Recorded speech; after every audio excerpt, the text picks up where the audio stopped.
What is up, guys? Just want to hit you with an update real quick before we get into this book haul. First and foremost, we have hit a major milestone here at Slowly Read. We are over 1,000 subscribers, and so I just want to say a really big thank you to everybody that has helped get the channel to where it's at today, and hopefully we can do a little bit more growing.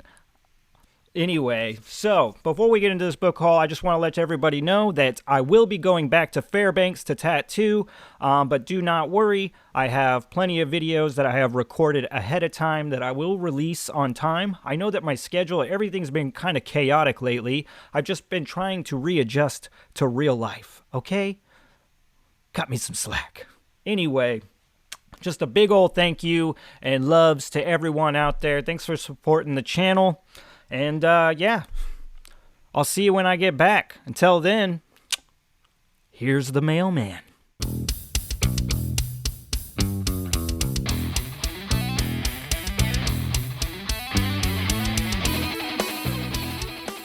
Well, all right, and hello. Welcome to another book haul where I talk about books that I stole off the mail truck. Haha. Let's start with this one.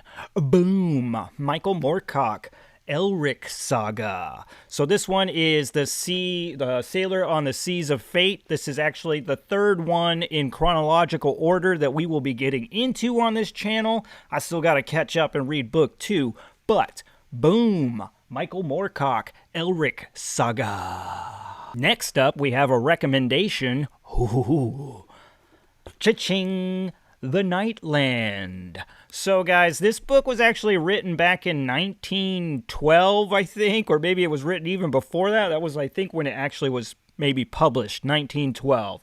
Written by William Hope Hodgson.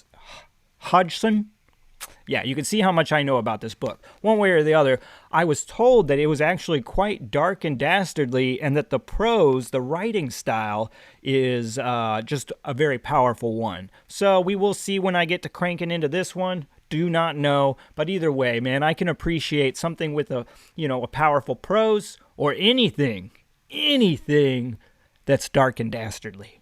Next up, we've been looking for a book that will push the boundaries from, something that we can devour into just straight up, what the fuck is this?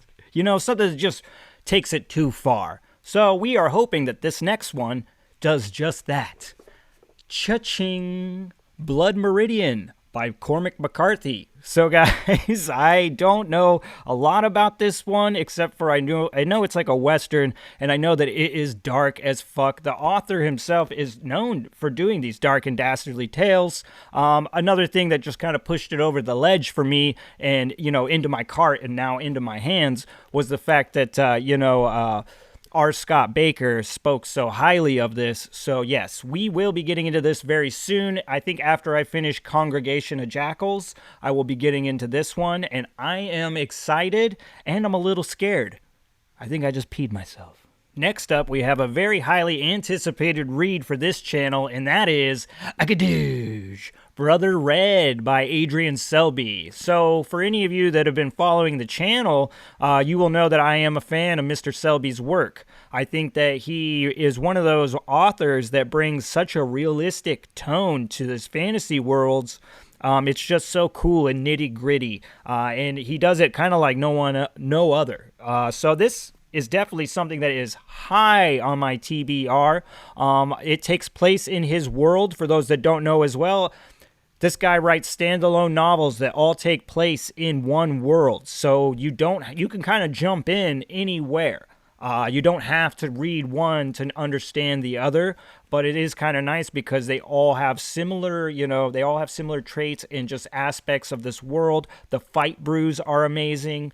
From what I understand about this one, it takes place with a merchant who discovers a body, but the body is not just any body. So, and just an adventure ensues from there. Knowing Mr. Selby, this probably has some very strong female characters, lots of nitty-gritty action, and I'm sure that's just going to be ambitious. Next, Cha-ching! Blood Air by Brian Ruckley. So, guys, by time this book haul hits, I will have just released my Winter Birth book review. So, by all means, go check that shit out. Anyway, so Blood Air is book number 2 in the Godless World trilogy by Mr. Ruckley, and it's one that I am actually very interested in continuing. After finishing book 1, I realized that I jumped into something that's maybe a little bit bigger than I was expecting, but I always love a challenge, and honestly, he is another author that I'm starting to realize has a knack for painting realistic tones within fantasy settings. Next up, we got one that I just kind of had to get my hands on, and that is Cha-ching! The Illustrated World of Tolkien. Man, so guys, most of you probably know about these. I mean, honestly, for those that don't know, because I don't talk about Tolkien a whole lot on this channel, but that was my, introduction to fantasy. The Silmarillion was the first fantasy novel I ever picked up. Now, I didn't finish it on my first go-around. I actually had to come back much later on in life to finish that thing out, but it still had a massive impact on me. And realistically, like the imagery of Fingolfin and with Ringel, his sword Ringel against Morgoth, like that David Goliath style standoff, really stuck with me throughout my whole life. Anyway, boom! This thing is amazing, and the oh god, that sounded horrible. Like I just fucked it all up. The bibliophiles are out there just like, can you hear it? Ugh. Anyway. These are some amazing illustrations. This stuff is just so cool. Honestly, it was a book like this that really got me interested in Tolkien. I can't remember it was. This would have been very early in the 90s, but I remember my brother brought home a book from the library, and it was like a Tolkien encyclopedia. But this was the book that got me fired up. When I saw these pictures of Melkor, I fell in love. You know what I mean? I wanted to know about Melkor, Ungoliant, all this stuff, and I really, I just fell in love with the imagery, which then had me fall in love with the lore, and here we are with an illustrated book of Tolkien's world, and it's amazing, guys. I mean, the stuff in here is just top-notch. I mean, yes, it's art, so it's very subjective, but either way, a lot of these illustrations really took my breath away. Next up, we got a little device that was kind of controversial, I guess, here for the channel, considering, I'm old school. I grew up in an era where we read books, paper books. The whole digital era somewhat still freaks me out a little bit. I mean, I'm used to some of it, but some of it still is just the change towards it is, I'm just very reluctant, I guess. But either way, after this last trip to Fairbanks, where half of my luggage was paperback books and I didn't read a single one, I realized that I need to figure some stuff out. In which case, we got Akajo, a little Kindle Paperwhite there, brothers and sisters. Yeah, fancy, huh? Look at me, stepping into the digital age. So, guys, I don't know if you know, but anytime I did an e-read, I was doing it off my phone, and that's miserable. So this hopefully will make that a little smoother of a ride, but also it's time for me to kind of jump into, it's time for me to not be so scared of stepping into the future. So yes, this is actually also going to relieve quite a bit of the financial strain on my wallet, because running a channel can get expensive when you're buying books hand over fist. So anyway, I got a couple treats on here. We'll try to put some pictures up there, but anyway, one of the ones I really want to talk about is I'm reading Congregation of Jackals that was sent to me by one of the subscribers, Larry. What's up, Larry?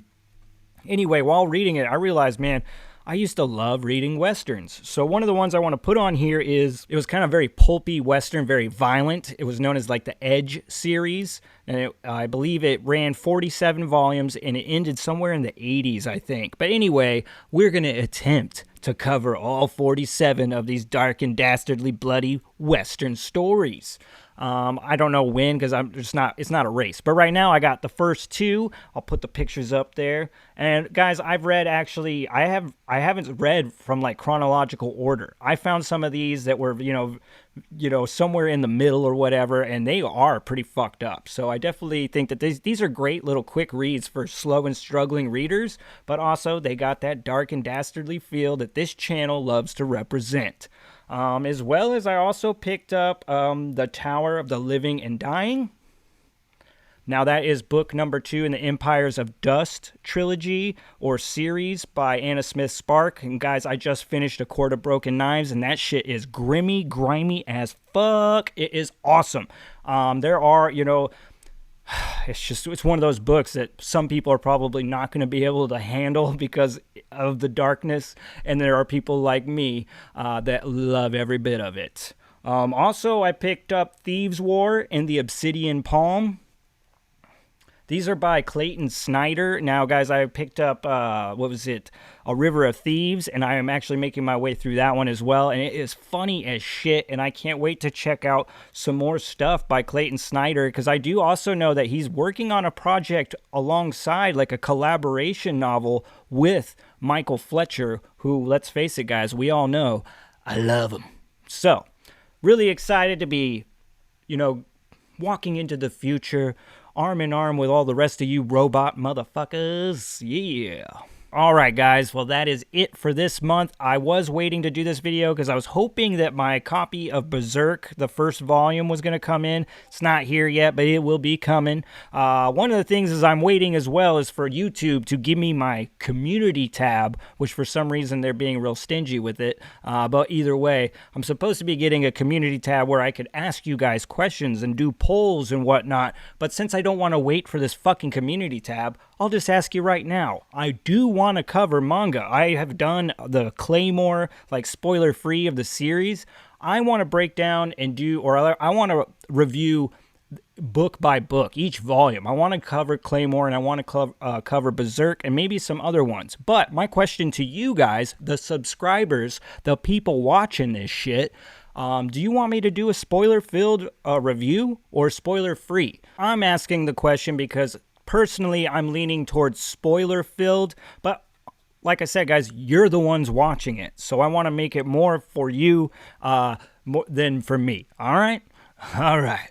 Well, until next time, see ya, friends. That's not how we do it? Well, fuck you, then. You do it. I'm tired of this shit, man. I'm gonna quit. You haven't even paid me in the last fucking forever.